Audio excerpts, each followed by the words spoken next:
नमस्कार, मैं हूं आपके साथ मानसा मलिक। मेरे साथ है मेरी सहयोगी शाजिया और इस वक्त की बड़ी खबर के साथ हम शुरुआत कर रहे हैं। चीन की एक और बड़ी साजिश का खुलासा हुआ है। नेपाली तिब्बत के नागरिकों को भर्ती कर रहा है चीन, ये जानकारी मिल रही है। खुफिया विंग में नेपाल तिब्बत के लोगों की भर्ती की जा रही है। हिंदी जानने वाले नेपाली तिब्बती लोगों की भर्ती, भारतीय सेना के वायरलेस मैसेज समझने के लिए ये भर्ती हो रही है। हिंदी जानने वालों के लिए खासी ये भर्ती की जा रही है। बड़ी जानकारी आपके लिए, भारतीय सेना के मैसेज आसानी से समझे जा सके उसको लेकर के ये भर्ती हो रही है। चीन की एक और बड़ी साजिश का खुलासा हुआ है। जो नेपाल और तिब्बत के नागरिकों की अब भर्ती कर रहा है, वो लगातार सीधे सीधे लोहा लेने की हर संभव कोशिश में, हर जुगत में लगा हुआ है भारतीय सेना के साथ में। और इसी के तहत, इसी कड़ी में अब एक और बड़ा अपडेट कि भारतीय सेना के मैसेजेस को समझने के लिए वो इस तरह के लोगों का, इन नागरिकों को जोड़ता हुआ नजर आ रहा है, इनकी भर्ती करता हुआ नजर आ रहा है। और शाजिया, इस वक्त एक और बड़ी खबर हमें मिल रही है एलएसी से जुड़ी हुई। इस वक्त की बड़ी खबर अपने दर्शकों को दे दें। भारत चीन झड़प के बाद एलएसी पर पेट्रोलिंग, दोनों देशों की सेनाओं ने एक बार फिर से शुरू की है पेट्रोलिंग। तो 2006 से वैसे ये चलन वहां पर ट्रेंड चलता आ रहा है और एलएसी के आसपास के इलाके और जहां पर ये घुसपैठ की कोशिश की गई है, उसके बाद किस तरह से ये दोनों सेनाएं जो हैं वापस वहां से अपने अपने पोस्ट पर पहुंच गई थी। और पेट्रोलिंग दोनों देशों की सेनाएं करती हैं अपने अपने जो इलाके हैं। और ये जानकारी मिल रही है कि डिसएंगेजमेंट के बाद अब भारत चीन के बीच जो झड़प हुई, उसके बाद एलएसी पर एक बार फिर से पेट्रोलिंग की जा रही है। दोनों देशों की सेनाओं ने शुरू कर दी है पेट्रोलिंग। तो 2006 से जो ट्रेंड चल रहा था, उसी के मद्देनजर, उसी को आगे बढ़ाते हुए ये दोनों देशों की सेनाओं की ओर से ये पेट्रोलिंग की जा रही है। और इस बीच एक और ब्रेकिंग न्यूज मिल रही है। ईस्टर्न मोर्चे पर तैनात पर युद्ध अभ्यास करेगी एयरफोर्स। दो बड़े युद्धाभ्यास करेगी एयरफोर्स। 15 दिसंबर से एयरफोर्स की पहली एक्सरसाइज शुरू हो जाएगी। 20 दिसंबर से एयरफोर्स का दूसरा अभियान यानी कि एक्सरसाइज शुरू हो जाएगी। इस समय की बड़ी जानकारी हम आपसे साझा कर रहे हैं। तवांग में अभी इस समय क्या चल रहा है, उसका पल पल का जो अपडेट आ रहा है वो आपको बता रहे थे। और इसी बीच जो ब्रेकिंग अपडेट है वो ये कि दो बड़े युद्धाभ्यास करेगी एयरफोर्स। 15 दिसंबर से एयरफोर्स की पहली एक्सरसाइज जो है वो शुरू हो जाएगी और 20 दिसंबर से एयरफोर्स का दूसरा अभ्यास जो है वो भी शुरू हो जाएगा तवांग में। ईस्टर्न मोर्चे पर युद्धाभ्यास आईएएफ की ओर से किया जाएगा। और इसी खबर पर ज्यादा जानकारी और बातचीत के लिए हमारे सहयोगी आनंद हमारे साथ जोड़ रहे हैं। आनंद, एक के बाद एक जो ब्रेकिंग अपडेट्स है वो हमें मिल रही है और इस बीच युद्धाभ्यास से जुड़ी हुई ताजा जानकारी आपके पास क्या अपडेट है? जी, मैं आपको बता दूं, लगातार तवांग की वारदात के बाद, झड़प के बाद भारतीय सेना बिल्कुल पूरी तरह से एक्टिव हो चुकी है या कहीं पूरी तरह से एग्रेसिव हो चुकी है। जहां तक पहले भारतीय सेना ने उस पूरे ईस्टर्न बेस को एक्टिव कर दिया था, उसके बाद लगातार S-400 जैसे डिफेंस सिस्टम को एक्टिव कर दिया था। उसके बाद एक बड़ी खबर अब ये आ रही है कि भारतीय सेना 2 दिन 15 और 20 को वहां एक्सरसाइज करेगी और अपने शौर्य का प्रदर्शन करेगी। जिस तरह का शौर्य उसने इस झड़प में दिखाया, उससे भी डबल शौर्य दिखाया जाएगा। और PLA का जितना भी हौसला है उसको भारतीय सेना लगातार ध्वस्त करती जा रही है। और जिसके बाद एक बड़ी खबर यह है कि 15 और 20 को दोनों जगह एक्सरसाइज की जाएगी, जिसके बाद भारतीय सेना लगातार इस मोड़ पर पूरी तरह से एक्टिव दिख रही है। जी आनंद, और क्या तैयारियां की जा रही हैं? क्योंकि जो सैटेलाइट इमेजेस सामने आई हैं जहां पर ये घुसपैठ की कोशिश की गई थी चीनी सेना की ओर से, वहां पर दिखाई दे रहा है उन सैटेलाइट इमेजेस में कि चीन की ओर से वहां पर जो गांव है वो भी बसा दिए गए हैं, सड़क का निर्माण किया जा रहा है, मिलिट्री इंफ्रास्ट्रक्चर जो बिल्डअप है वो लगातार हम देखते रहे हैं सैटेलाइट इमेजेस में किस तरह से लगातार बढ़ाया जाता रहा है, चाहे वो हम लद्दाख की बात करें या फिर अरुणाचल प्रदेश की करें। तो ये जो बड़े युद्धाभ्यास होने जा रहे हैं, जो कि 15 और 20 दिसंबर की जो तारीख निर्धारित की गई है, इसके अलावा और भारतीय सेना की ओर से कुछ और तैयारियां भी की जा रही हैं चीन से निपटने के लिए? जी, जैसे जैसे चीन एक अपना वर्चस्व दिखाता जा रहा है, या कहें 2013 जब से शी जिनपिंग ने कम्युनिस्ट पार्टी ऑफ चाइना की कमान संभाली है, तो उसके बाद से ही लगातार चीन को एग्रेसिव देश के तौर पर पूरी दुनिया देख रही है। उसने कई बार एग्रेसिवनेस का तरीका ये रहा कि भारत के साथ भी झड़प की है और उसके बॉर्डर्स पे एक के बाद एक इन्फिल्ट्रेशन करके अंदर आने की कोशिश की है। लेकिन लगातार भारतीय नेवी या भारतीय एयरफोर्स या कहें भारतीय सेना का शौर्य कुछ इस कदर रहा, उन्हें हर बार हर बार ही पीएलए को धूल चटाई है और उसके साथ साथ पीएलए एक के बाद एक तैयारियां और करती जा रही है, जिसमें सबसे बड़ा देखा जा रहा है कि बॉर्डर को पूरी तरह से कनेक्टेड कर रहे हैं। आज बात कर लें आप तिब्बत की, अरुणाचल की, सिक्किम की, उत्तराखंड की, तमाम बॉर्डर्स पे पूरा इंफ्रास्ट्रक्चर बनाया जा रहा है। चीन तिब्बत के लास्ट बॉर्डर लासा से लेकर तमाम हाई स्पीड रेल चला रहा है, जिसके साथ में भी पूरी रणनीति तैयार की जा रही है। संसद में इस पर दिन भर चर्चा हुई है, बहस हुई है, हंगामा हुआ है वो एक तरफ, लेकिन उस संसद से पहले, उस हंगामे से पहले एक बैठक भी हुई है जिसमें तमाम बड़े अधिकारी, तमाम बड़े लोग सेना से जुड़े हुए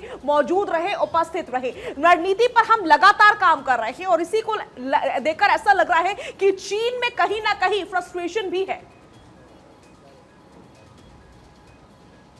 जी, आपने बिल्कुल सही कहा। चीन समझ चुका है कि अगर बात करें अब इस भारत की, तो वो 1962 वाला भारत नहीं है। ये नया भारत है जो लगातार काउंटर स्ट्राइक्स कर सकता है, एयर स्ट्राइक कर सकता है, जैसे कि हमने देखा है पाकिस्तान में लगातार किस तरह की कोशिश की गई। हम लोगों ने उसकी सेना के उस बेस में जाके अंदर जाके उनको मारा था। उसके बाद से चीन भी लगातार इसको लेके एक्टिव है। और हम बता दें, हमने भी बिल्कुल जैसे चाइना ने बिल्कुल बॉर्डर इंफ्रास्ट्रक्चर पर जोर दिया है, हमारा भी BRO यानी बॉर्डर रोड ऑर्गेनाइजेशन लगातार इंफ्रास्ट्रक्चर को बना रहा है, तमाम रोड्स को बना रहा है। बॉर्डर से सीमांत इलाकों में एक क्वालिटी के रोड्स बनाए जा रहे हैं जिससे ज़्यादा से ज़्यादा कनेक्टिविटी हो और फास्ट कनेक्टिविटी हो, हम अपनी सेना को जल्द से जल्द डिप्लॉय कर सकें। और तमाम ऐसी इंफ्रास्ट्रक्चर दिया जा रहा है जिसमें 5G इंटरनेट से लेकर कनेक्टिविटी से तमाम कोशिशें की जा रही हैं। जब से मोदी सरकार आई है, इसको लेकर एक विशेष इंतजाम किया गया है। BRO को लगातार एक के बाद एक बार हर बार फंड बढ़ाया जा रहा है, जिसके साथ ही साथ उस कनेक्टिविटी, उसमें इंफ्रास्ट्रक्चर को देखने के बाद तमाम तरह से पीएलए भी पूरी तरह से नर्वस है। और उसके साथ साथ भारत के पास S-400 जैसे एंटी डिफेंस सैटेलाइट मिसाइल्स हैं, जो एंटी डिफेंस मिसाइल्स हैं, जो लगातार पाकिस्तान से साथ साथ चाइना को भी लगातार वो एक नर्वसनेस दे रहे हैं कि किसी प्रकार की किसी भी हरकत का भारत बिल्कुल माकूल जवाब देगा। और हर चीज को लगातार आप जैसे कि देख रहे हैं, भारतीय सेना के साथ साथ हम हर जगह बैकफुट पर आना पड़ता है। चाहे वो आप डोकलाम की बात कर लीजिए, चाहे गलवान की बात कर लीजिए, किस तरह से जो भारतीय सैनिक हैं वो चीनी सैनिकों को खदेड़ने में हर बार कामयाब हो जाते हैं, उन्हें आगे बढ़ने नहीं दिया जाता। अतिक्रमण की कोशिश बार बार चीनी सेना की ओर से की जाती है। और चीन का भी देखिए जो स्टेटमेंट आता है वो सिर्फ एक लाइन में कह दिया जाता है। इस झड़प के बारे में कोई जानकारी चीन की ओर से नहीं दी गई है, बस ये कह दिया गया है कि स्टेबल है अब हालात नियंत्रण में है। बस ये कहकर अब बचने की कोशिश चीन की तरफ से। जी, आपने बिल्कुल सही कहा। बात करें चीन की, तो एक कम्युनिस्ट देश है, उसके तमाम आंकड़े को लगातार दुनिया ने साबित करा है कि चीन अपने आंकड़े छुपाता है। चाहे आप कोरोना वायरस का ले लीजिए, चाहे उससे पहले जो हमारी झड़प हुई थी पावर पॉइंट 15 पे, डेप्सांग से लेकर गोगरा पोस्ट, तमाम जगह उन्होंने अपनी चीजें छुपाई हैं, अपने लोगों से छुपाई हैं। अगर बात करें भारत की, तो हम एक डेमोक्रेटिक कंट्री है, जिसने भारत ने सबसे पहले बताया कि 9 और 8 और 9 की रात में झड़प हुई, जिसमें 30 से ज्यादा सैनिक दोनों देशों के घायल हुए। और जबकि अभी कुछ देर पहले ही हमारे रक्षा मंत्री राजनाथ सिंह ने साफ लोकसभा और राज्यसभा में बताया कि हमारे सैनिकों ने उनको 300 सैनिकों को पीछे ढकेल दिया। और सबसे खुशी की बात यह रही कि उस दौरान हमारे किसी भी सैनिक को गंभीर स्थिति में कोई चोट नहीं आई है। देखिए, भारत की समझना होगा कि भारत की स्ट्रैटेजी तो क्लियर रहती है कि हम पहले आराम से बात करते हैं, और उसी के तहत जो गलवान में हुआ उसके बाद भी एक बार हमने विश्वास करने की कोशिश की, एक बार नहीं बल्कि कई बार की टेबल टॉक्स हुई। उसके बाद से बहुत सारी उम्मीद थी कि शायद अब दोबारा ना हो। सिचुएशन जो है चीन के साथ, भारत के साथ बेटर होती हुई नजर आई, लेकिन सुबह से नहीं, कल शाम से ही बात बिल्कुल क्लियर हो गई कि एक बार फिर से दोगला चेहरा अपना दिखा दिया है चीन ने। इस बार हमारी क्या स्ट्रैटेजी रहने वाली है, क्या लगता है इस बार कुछ चेंज होगा हमारी स्ट्रैटेजी में, रणनीति में? जी साजिद, मैं आपको बता दूं, लगातार भारत सरकारों ने इसको लेकर कोशिश की है कि चाइना के साथ कि हमारे अच्छे संबंध हो। चाहे बात करें 1962 की, तो हिंदी चीनी भाई भाई का नारा दिया गया था। उसी दौरान उसी वक्त के पीछे हमारे पीठ में छुरा घोंपा गया और युद्ध छेड़ दिया गया, जिसमें हमारी करारी हार हुई थी। लेकिन अब की बात करें तो अब वो भारत पहले 1962 का भारत नहीं है। अब ये चीज़ें पूरी तरह से बदल चुकी हैं। भारतीय सेना आज एक वर्ल्ड की पावर में गिरी जाती है, जिसमें से हमारे पास S-400 है और S-500 की डील चल रही है। और तमाम सुखोई, मिराज से लेकर तमाम ऐसे प्लेन हैं जो वर्ल्ड क्लास, राफेल से लेकर तमाम वर्ल्ड क्लास प्लेन में आते हैं। तो हम अपनी स्ट्रेटजी लगातार उसके शैडो स्ट्रेटजी के तहत चल रहे हैं। हम भी एक टेक्नोलॉजी अपने देश में ला रहे हैं। जैसा आपने कहा कि हमारा देश जो है वो लोकतांत्रिक देश है और क्या कुछ देश में हो रहा है इसकी जानकारी जो है वो संसद में दी जाती है। और आज हमने देखा तवांग पर संसद में रक्षा मंत्री की ओर से बयान दिया गया। रक्षा मंत्री ने संसद के दोनों सदनों में बयान दिया। चीन ने हालात किस तरह से बदलने की कोशिश की, चीनी सेना को हमारी सेना ने खदेड़ दिया, ये जानकारी राजनाथ सिंह की ओर से संसद में दी गई। और झड़प के बाद भाग गए चीनी सैनिक, ये भी बोला गया राजनाथ सिंह की ओर से। अवगत कराना चाहता हूं कि हमारे किसी भी सैनिक की न तो मृत्यु हुई है और न ही कोई गंभीर रूप से घायल हुआ है। इंडियन मिलिट्री कमांडर्स के टाइमली इंटरवेंशन के कारण पीएलए सोल्जर्स अपनी लोकेशंस पर वापस चले गए। अध्यक्ष महोदय, चीनी पक्ष को इस तरह के एक्शंस के लिए मना किया गया और सीमा पर शांति बनाए रखने के लिए कहा गया। इस मुद्दे को चीनी पक्ष के साथ कूटनीतिक स्तर पर भी उठाया गया है। हमारी सेनाएं हमारी भौमिक अखंडता को सुरक्षित रखने के लिए पूरी तरह से प्रतिबद्ध हैं और इसके खिलाफ किसी भी प्रयास को रोकने के लिए सदैव तत्पर है हमारी भारत की सेना।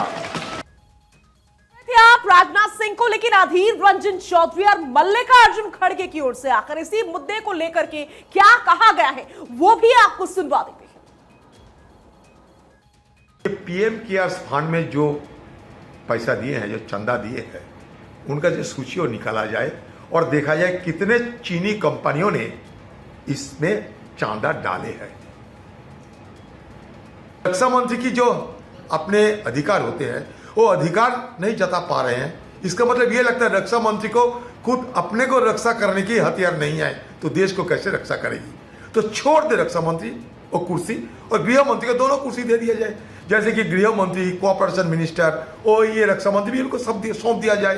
अरे अपना स्टेटमेंट पढ़ा चले गए, क्लैरिफिकेशन तो हम पूछ रहे थे, क्लैरिफिकेशन के लिए वो तैयार नहीं थे। पहले तो हम चर्चा पूछे, चर्चा को भी तैयार नहीं।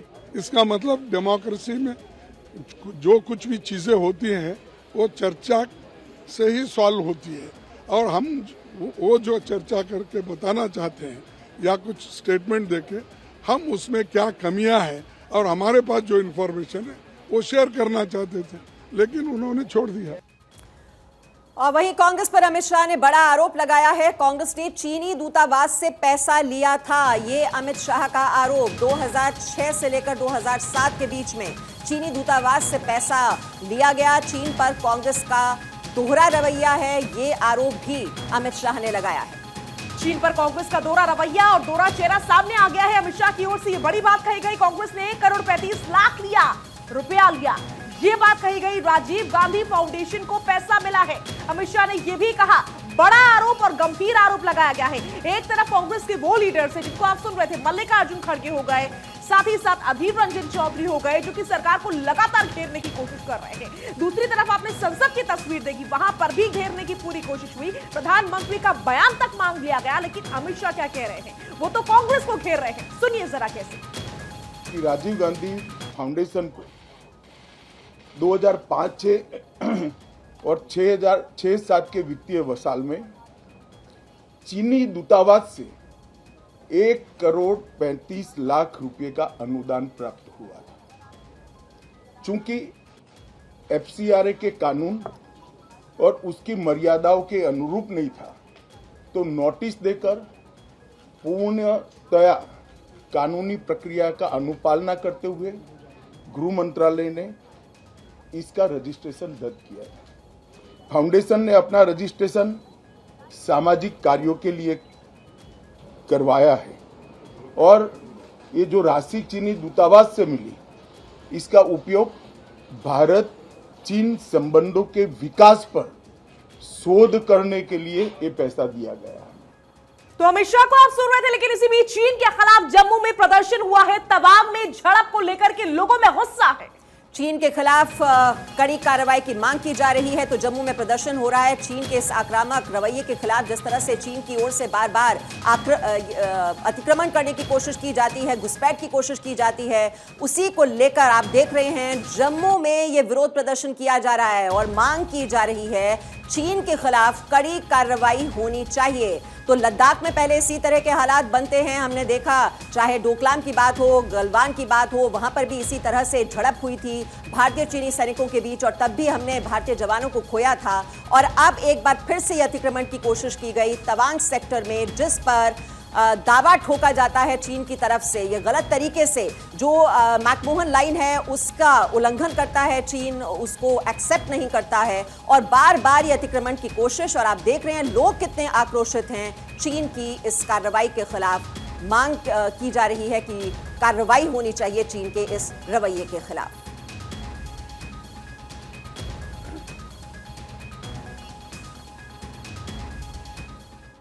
हिमाचल से कांग्रेस की हाई प्रोफाइल लीडरशिप मुश्किल में नजर आ रही है।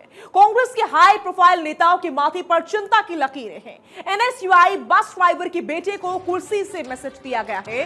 विरासत राजनीतिक पृष्ठभूमि को लेकर के क्लियर मैसेज है। वंशवाद विरासत को दो टोक इंकार कर दिया संदेश है। खड़गे के चुनाव से कांग्रेस को मजबूती का मैसेज मिला है। जमीनी राजनीति और वंशवाद से मुक्त राजनीति का संदेश अब दूसरे राज्यों में भी अपनाया जा सकता है। हिमाचल का फॉर्मूला।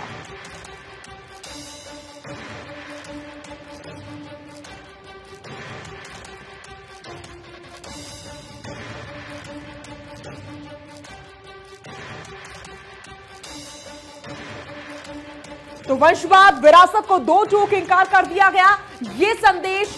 इसके अलावा खड़गे के चुनाव से कांग्रेस को मजबूती का मैसेज भी मिला है। तो हिमाचल से कांग्रेस की हाई प्रोफाइल लीडरशिप जो मुश्किल में नजर आ रही है। कांग्रेस के हाई प्रोफाइल नेताओं के माथे पर चिंता की लकीरें हैं। एनएसयूआई बस ड्राइवर के बेटे को कुर्सी से यह मैसेज दिया गया। विरासत राजनीतिक पृष्ठभूमि को लेकर यह क्लियर मैसेज दिया गया है।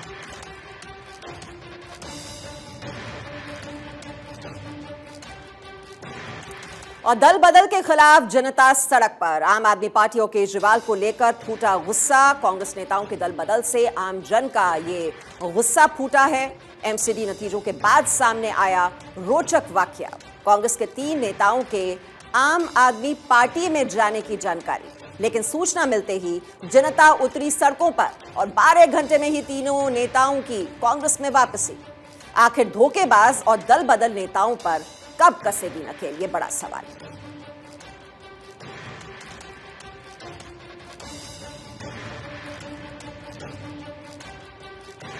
तो कांग्रेस के 3 नेताओं के आम आदमी पार्टी में जाने का ये वाकया और दल बदल के खिलाफ किस तरह से जनता जो है वो सड़क पर उतर आई और उसके बाद ये जैसे ही सूचना मिली तो जनता उतरी सड़कों पर। और सवाल यही, आखिर धोखेबाज और दल बदल नेताओं पर कब कसेगी नकेल।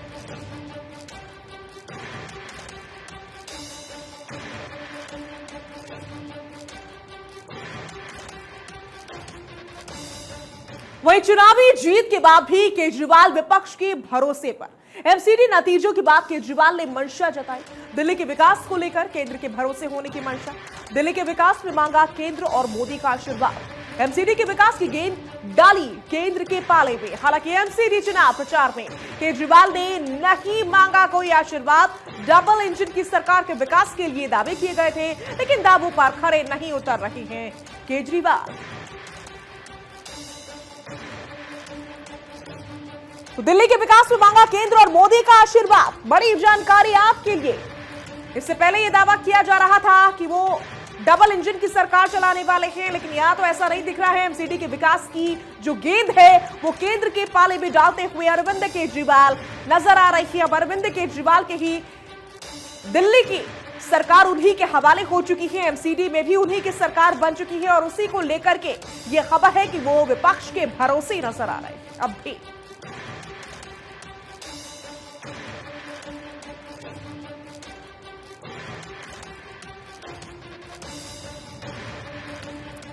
किरीट सोमैया का कमबैक। मुंबई से सांसद रहे किरीट सोमैया की वापसी के संकेत हैं। शिंदे सरकार के बाद से Somaiya on a roll. Uddhav सरकार में निशाने पर आए थे सोमैया।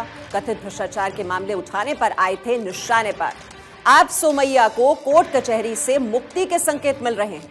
शिवसेना से असहज रिश्तों से नहीं मिला था टिकट। अब बदलते समीकरण सोमैया के फेवर में है।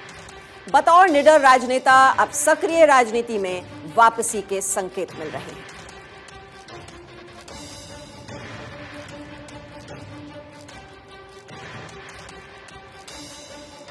तो सक्रिय राजनीति में वापस आ सकते हैं, ऐसे संकेत मिल रहे हैं। किरीट सोमैया के बारे में कथित भ्रष्टाचार के मामले उठाने पर वो निशाने पर आए थे और अब एक बार फिर से कमबैक की बात की जा रही है। कोर्ट कचहरी से मुक्ति के संकेत मिल रहे हैं अब सोमैया को और ऐसे में आप एक बार फिर से सक्रिय राजनीति में वो लौट सकते हैं।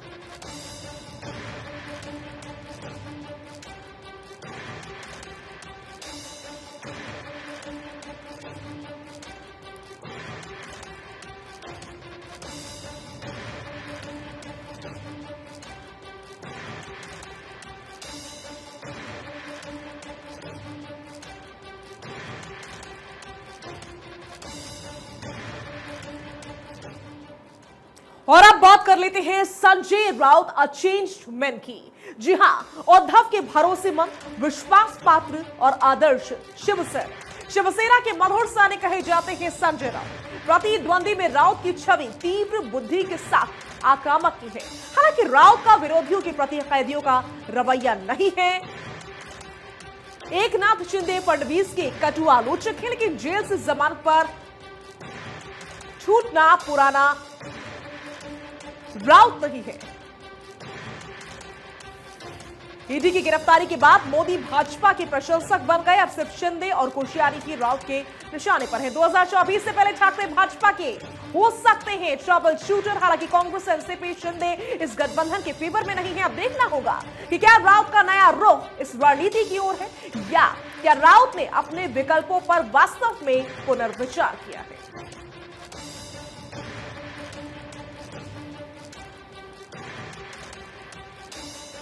तो संजय राउत की हम बात कर रहे हैं, जो कि पिछले कई दिनों से जेल में बंद थे। पात्रा चाल घोटाला ये मामला जिसको लेकर के वो जेल में थे, फिर बाहर आए हैं और इसी को लेकर के अब ये जो आकलन है वो हम आपके सामने रख रहे हैं। अब सिर्फ शिंदे और कोश्यारी की राउत के निशाने पर, क्योंकि एकनाथ शिंदे जिन्होंने उद्धव ठाकरे को कुर्सी से हटा करके मुख्यमंत्री की कुर्सी अपने नाम कर ली। 2024 से पहले ठाकरे भाजपा के हो सकते हैं ट्रबल शूटर। ये भी जानकारी आपके लिए।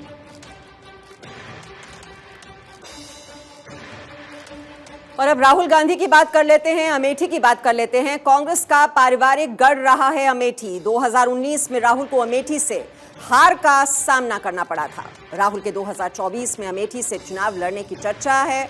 हालांकि जमीनी स्थिति कांग्रेस के अनुकूल नहीं है। हाल ही में प्रदेश कांग्रेस अध्यक्ष ने दौरा किया, लेकिन बीच बैठक में जिला अध्यक्ष का इस्तीफा शर्मनाक। आलाकमान और स्थानीय नेताओं पर अनसुनी के लगाए आरोप। अमेठी को लेकर कांग्रेस नेताओं के बीच दबी जुबान में चर्चा हो रही है। अमेठी की स्थिति राज्य में संघर्ष के लक्षण जैसी है। इसे राहुल और प्रियंका खेमे के रूप में देखे जाने की चर्चा है।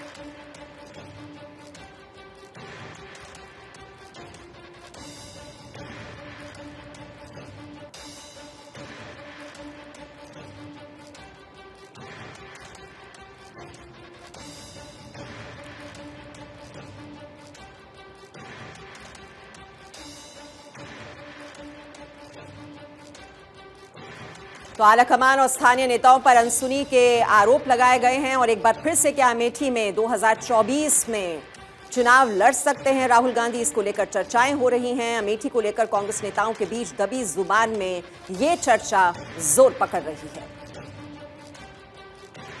अमेठी की स्थिति राज्य में संघर्ष के लक्षण जैसी है।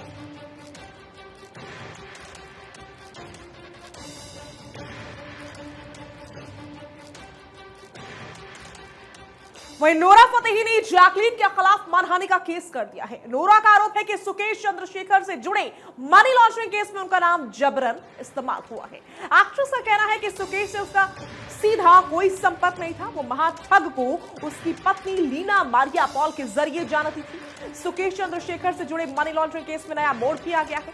बॉलीवुड की 2 एक्ट्रेसेस इस केस की वजह से आमने सामने खड़ी हो गई है। नोरा फतेही ने दिल्ली कोर्ट में जैकलीन फर्नांडिस और कई मीडिया कंपनियों के खिलाफ मानहानि का केस कर दिया है। नोरा फतेही का आरोप है कि महाठग सुकेश चंद्रशेखर से जुड़े 200 करोड़ की मनी लॉन्ड्रिंग केस में उनका नाम जबरन इस्तेमाल हुआ है। एक्ट्रेस का कहना है कि सुकेश से सीधा कोई संपर्क नहीं था। वो महाठग को उसकी पत्नी की वजह से ही जानती थी। नोरा ने सुकेश चंद्रशेखर से गिफ्ट्स लेने का भी खंडन किया। नोरा का कहना है कि मीडिया ट्रायल की वजह से उनकी रेपुटेशन को ठोस पहुंची है। और गुजरात में बीजेपी की धमाकेदार जीत में पीएम मोदी का क्या रोल रहा? कैसे मोदी ने राजनीतिक विश्लेषकों के समीकरणों को अपनी मेहनत से अपने पक्ष में कर लिया? इन सवालों का विश्लेषण किया भारत 24 के सीईओ और editor in chief doctor Jagdish Chandra ने द जेसी शो के special episode X factor Modi में। सबसे पहला सवाल मेरा यही है, क्योंकि आज हमने जेसी शो की जो पंच लाइन रखी है वो है एक्स फैक्टर मोदी। इसके मायने सबसे पहले सर, इसके मायने क्लियर हैं। Modi all the way, one man show Modi, match of the man Modi, Modi A to Z in Gujarat. 156 A Modi miracle. इसका मतलब ये है कि गुजरात की जो पटकथा है उसके लेखक, निर्माता, निर्देशक, हीरो सब कुछ मोदी हैं। और जब मोदी की बात करते हैं तो अमित शाह इनबिल्ट है उस स्टोरी के अंदर। And look at the man Modi, 21 दिन गुजरात में रहे, ऐसा प्रचार किया ऐसे मुख्यमंत्री का चुनाव वो खुद लड़ रहे हों वहाँ जा कर के, जो है 12 दिन 12 यात्राएं इस तरह से बनाई, 21 दिन वहाँ पे रहे। और आप देखिए 52 कॉन्स्टिट्यूंसीज को कवर किया, 46 में victory, success rate 88%। This is called Modi. इसीलिए मैं कांग्रेस के अपने मित्रों को सलाह देता हूँ कि मोदी को गुजरात में मोदी शाह को वॉकओवर दे दो, सारा देश पड़ा है, कहीं और लड़ो। So they should be very careful while entering Gujarat because there is a X factor Modi. That's all.